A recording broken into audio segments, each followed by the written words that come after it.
2024 లేదా 25లో డిగ్రీ లేదా బీటెక్ చదివారా? సాఫ్ట్‌వేర్ జాబ్ కోసం ఎదురు చూస్తున్నారా? అయితే కోడ్ జ్ఞాన్ 100 డేస్ కోర్సులో చేరండి. జాబ్ సాధించండి.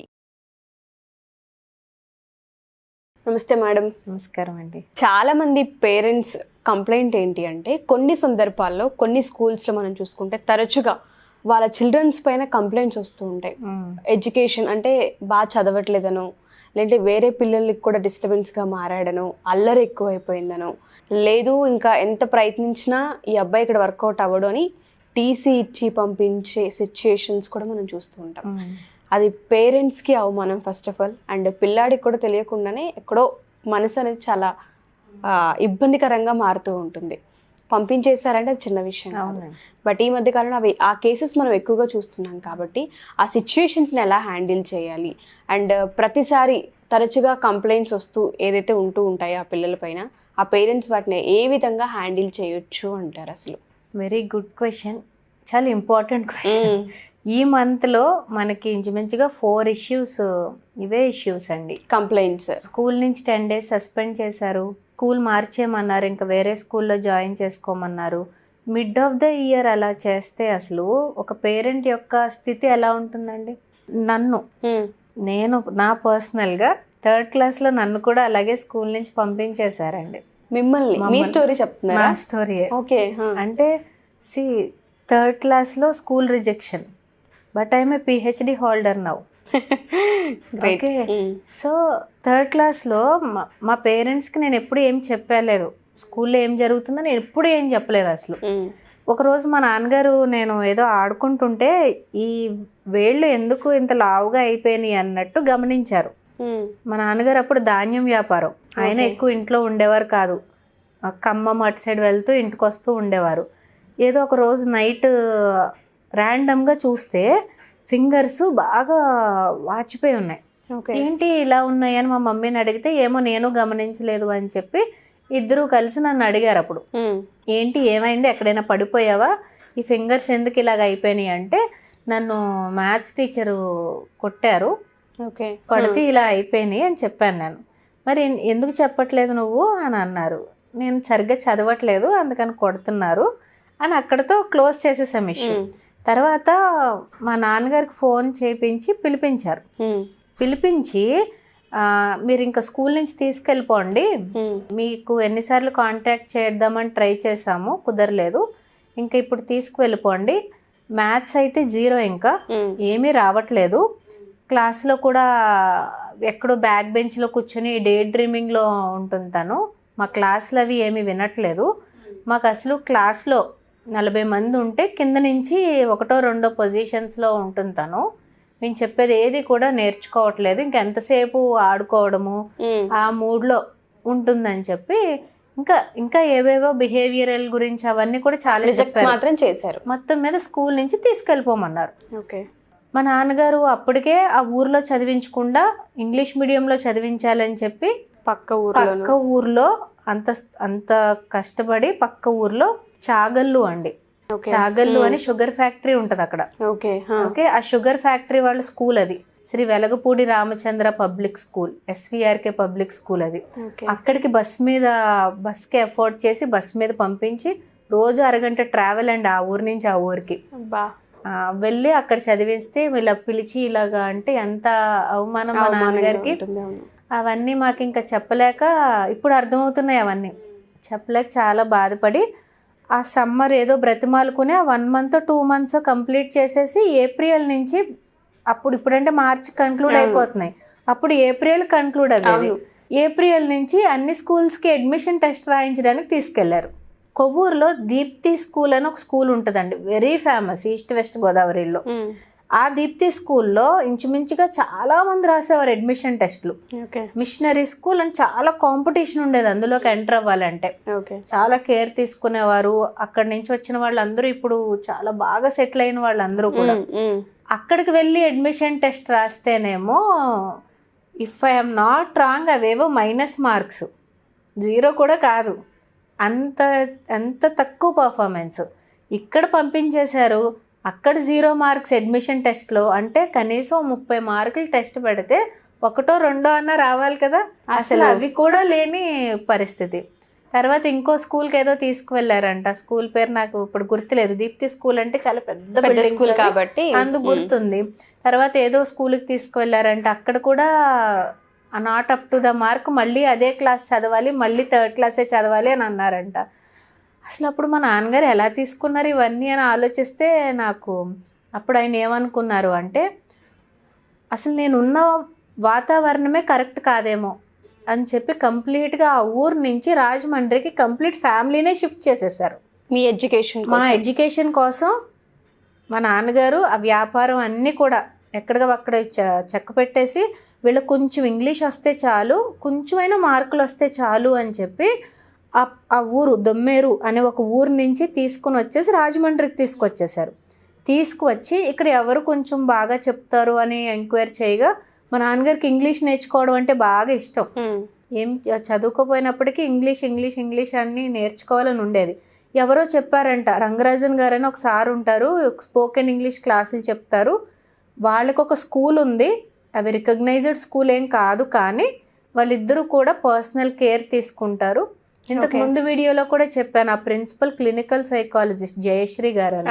సో మా నాన్నగారు ఏమనుకున్నారు అంటే, ఇంత మొండిగా ఉంది కదా తిను, కొంచెం ఇంత అడమెంట్ బిహేవియర్తో ఏం చెప్పినా కూడా నార్మల్ చైల్డ్ లాగా అర్థం అవ్వట్లేదు కదా, మనం ఇంక అక్కడే కరెక్ట్ ఏమో అని చెప్పి ఊరు ఇల్లు వ్యాపారం అన్నీ వదిలేసి కేవలం చదువు గురించి షిఫ్ట్ అయిపోయారు.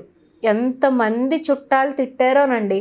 3వ క్లాస్ చదువుతున్న పిల్లల కోసం ఇన్ని, మా అన్నయ్యని నన్ను ఇద్దరిని కూడా, మీ 2 పిల్లల కోసం మీరు ఇన్ని వదులుకొని వేరే చోటికి వెళ్ళిపోవాలా అని స్కూల్లో జాయిన్ చేశారు. అక్కడ ఆవిడ క్వశ్చన్స్ అడిగారు, ఎగ్జామ్ పెట్టలా, ఓరల్గా క్వశ్చన్స్ అడిగారు. క్వశ్చన్స్ అడిగితే తప్పే ఆన్సర్స్ చెప్పాం. నాకు బాగా గుర్తు ఏం క్వశ్చన్స్ అడిగారో కూడా, తప్పు ఆన్సర్సే చెప్పాం. కానీ ఆవిడకి ఏమర్థమైంది అంటే, వీళ్ళు మనం పాలిష్ చేసుకోగలం, చెప్పే విధానం మార్చి చెప్పగలం అన్న కాన్సెప్ట్ ఒక్కటే ఆవిడకి అర్థమైంది. మా బ్రదర్ చెప్పేశాడు ఆన్సర్లు, నేనేం చెప్పలేదు. సో ఇద్దరిని అక్కడ జాయిన్ చేశారు. ఫస్ట్ 15 రోజులు రోజు ఏడిపోయానండి. నేను ఇంటికి ఊరు వెళ్ళిపోదాం, అక్కడే ఆడుకుందాం, అసలు ఇదంతా వద్దు, నాకేం అర్థం అవ్వట్లేదు. మా మమ్మీ మా డాడీ కొంచెం చెప్పగా ఒక్కసారి అట్మాస్ఫియర్ అంతా మారిపోయింది. పాత స్కూల్ కానీ పాత టీచర్స్ కానీ ఎవరూ లేరు ఇక్కడ, కొత్త వాతావరణం. ఇప్పుడిప్పుడే అలవాటు అవుతున్న టైంలో టీచర్స్ లవ్ ఉండేది అక్కడ. అదే కదా మేడం మెయిన్. అంటే ఇప్పుడు వరకు నన్ను అందరూ కూడా క్రిటిసైజ్ చేసి కొట్టి తిట్టి వాళ్ళనే ఫేస్ చేశాను నేను. ఏంటి ఇలా కూడా చెప్పొచ్చా, ఇంత లవ్లీగా టీచర్ అనే వాళ్ళు ఉంటారా అని చెప్పి స్లోగా నన్ను ఎక్స్ట్రా కరిక్యులర్లో పెట్టడము, అందులో నేను విన్ అవ్వడం మొదలుపెట్టాక స్టడీస్లోకి తీసుకురావడము, అలా చేస్తూ ఉంటే 4th క్లాస్లో ఈ స్కూల్లో నేను ఎడ్యుకేషన్ మొదలు పెడితే 6th క్లాస్కి నేను ఒక ట్రాక్లోకి వచ్చాను. 6th క్లాస్ నుండి ఎక్స్ట్రా కరిక్యులర్ అవన్నిటిలో బయటకు వెళ్ళి పార్టిసిపేట్ చేయడం కూడా మొదలు పెట్టించారు. యూ వోంట్ బిలీవ్, అప్పటి నుంచి కూడా నేను ఇంచుమించుగా ఒక 25-30 కాంపిటీషన్స్లో పార్టిసిపేట్ చేశాను. ప్రతి చోట కూడా first or second prize. Great. ఒక 25-30 పౌరాణిక డ్రామాలు వేయించేవారు నాతో, ఫండ్ రైజింగ్స్ చేయించేవారు, ఎన్నో సోషల్ యాక్టివిటీస్లో. ఇంకెప్పుడు కూడా ఒక విజయ పతాకం అంటారు కదా, ఇంకా అలాగే వెళ్ళిపోయాను నేను. అంటే ఒక్కొక్కసారి స్కూల్ నుంచి రిజెక్ట్ చెయ్యడము కూడా మన మంచికే అవుతుంది. అక్కడ మొదలైన నా గెలుపు అంటే దట్స్ ఎ సక్సెస్ ఆ టైంలో. ఎందుకంటే ఏంటి అసలు స్కూల్ నుంచి గెంటేసిన, ఆల్మోస్ట్ గెంటేయడమే కదా, అలాంటి ఒక స్టేజ్ నుంచి now I am a PhD holder. అంటే చదువే రాదు, 0 వచ్చిన దగ్గర నుంచి ఒక PhD హోల్డర్ వరకు అవ్వాము అంటే ఒక టీచర్ రోల్ ఎంత ఇంపార్టెంటో చూడండి. నిన్న భారతమ్మ గారు అని ఒక ఆవిడ వచ్చారండి మన ఆఫీస్కి. ఆవిడ ఒక 33 ఏళ్ళు హెడ్ మాస్టర్గా చేశారు కొత్తగూడెంలో. చేస్తే ఆవిడ ఒక చిన్న ఎగ్జాంపుల్ చెప్పారు. ఆవిడ హెచ్ఎంగా ఉన్నప్పుడు పక్క స్కూల్ నుంచి రిజెక్ట్ చేసిన ఒక అబ్బాయిని వీళ్ళ స్కూల్కి తీసుకొచ్చారంట. తీసుకొస్తే పక్క స్కూల్ టీచర్కి ఫోన్ చేశారంట భారతమ్మ గారు, మీ స్కూల్లో ఎందుకు రిజెక్ట్ చేశారు అంటే, మీరు అస్సలు జాయిన్ చేసుకోకండి, అస్సలు డీల్ చేయలేరు ఆ అబ్బాయితోనూ, 9th క్లాస్ చదువుతున్నప్పుడు మేము పంపించేసామంటే ఆలోచించండి ఎంత రూడ్గా ఉంటుందో, ఒక్క సంవత్సరమే కదా అని మేము ఓపిక పట్టు ఉండవలసింది అని అంటే భారతమ్మ గారు కొంచెం ఫస్ట్ అసలు జాయిన్ చేసుకోవాలా లేదా అని ఆలోచిస్తే ఈ పిల్లోడి పేరెంట్స్ ఏం చేశారు అంటే వాళ్ళు ఊరు పెద్దని తీసుకుని వచ్చి ఒక మాట వేశారంట, మీరు అడ్మిషన్ రాయించుకోవద్దు, మీ అండర్ పెట్టుకోండి, మీ అండర్ మా పిల్లోడు ఉంటే మారుతాడన్న నమ్మకం మాకుంది అని రిక్వెస్ట్ చేస్తే ఆ ఊరి పెద్ద ఒక లెటర్ రాశారంటండి. ఏమైనా కూడా చిన్న ప్రాబ్లం వచ్చినా కూడా నేను వచ్చి మీకు క్షమాపణ చెప్పుకుని పిల్లోని తీసుకెళ్ళిపోతాను, కానీ మీ దగ్గర కనీసం 2 నెలలు పెట్టుకోండి అంటే భారతమ్మ గారు ఆ 10th క్లాస్ టీచర్స్ అందరికీ మీటింగ్ పెట్టి వాడు ఏం చేసినా కూడా మీరు ఏం అనొద్దు, హోంవర్క్ చేయకపోతే రేపు చేసుకునిరా అన్నట్టుగా మాట్లాడండి అని కొంచెం ప్రేమ పిల్లల పైన ఎలా చూపించాలో చెప్పారంటండి. నిన్న ఆవిడ చెప్తుంటే నాకు గూస్ బంప్స్ వచ్చేసినాయి.